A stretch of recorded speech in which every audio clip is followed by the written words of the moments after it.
লোক দিয়ে যে আপনি গাছটা গাছছেন, ঠিক আছে, গাছটা উনি গাছছেন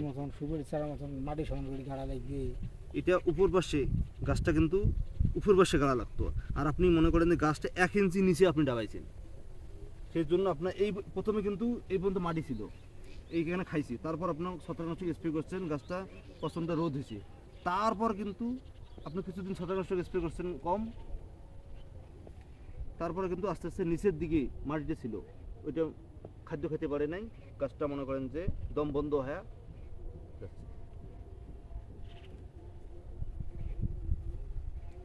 আপনার কোনো ভুল নাই, আমি এখন দেখতেছি আপনার গাছ গাড়াত ভুল।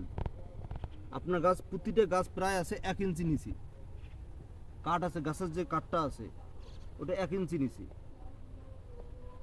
আপনার শিকড়টা ছাড়তে পারে নাই, গাছ বাড়তে পারে নাই, সেই জন্য আপনার মনে করেন যে গাছের এই অবস্থা। প্রতিটা গাছ আপনি দেখেন, লক্ষ্য করে দেখেন, আপনার প্রতিটা গাছ দেখেন, প্রতিটা গাছ দেখেন, এত খুঁড়ি দেখেন, প্রতিটা গাছ দেখেন, শিকড়টাতে আপনি খাবার খাবে, শিকড়টাতে খাবার খাবে, ওইভাবে আলাদা করে দিলে হবে, শিকড়টাতে খাবার খাবে, আলাদা করে দিয়ে ওখান থেকে মাটি সারিয়ে দিতে হবে, ছেড়ে দিতে হবে। এখন এই অবস্থা যদি দেন, এখানে পানি জমবে, মাটি সারিয়ে দিলে আর জমবে না।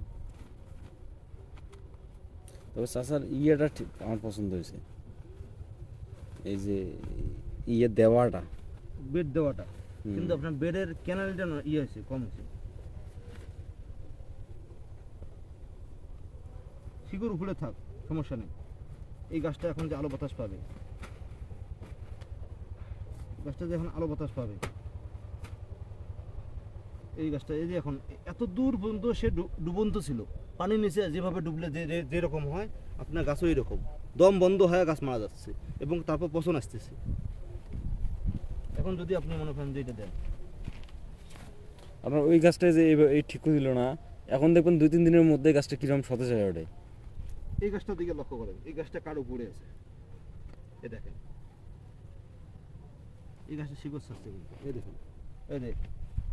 একদম কিন্তু গাছটা এদের শিকড় ছাড়ছে একদম, দেখেন আপনি, এই দেখেন শিকড়, মানে এই গাছটা দেখেন কত সতেজ, আর ওই গাছগুলা নিচে, প্রতিটা গাছ যেরকম আছে ওই রকম গাছ সব প্রতিটা গাছের নিচে, এই গাছটা নিচে, এটা আস্তে আস্তে মারা যাবে। আপনি যতই ছত্রাকনাশক স্প্রে করেন না কেন, সে তো মাটির নিচে দম বন্ধ হয়ে আটকায় আছে, এটা আস্তে আস্তে মারা যাবে।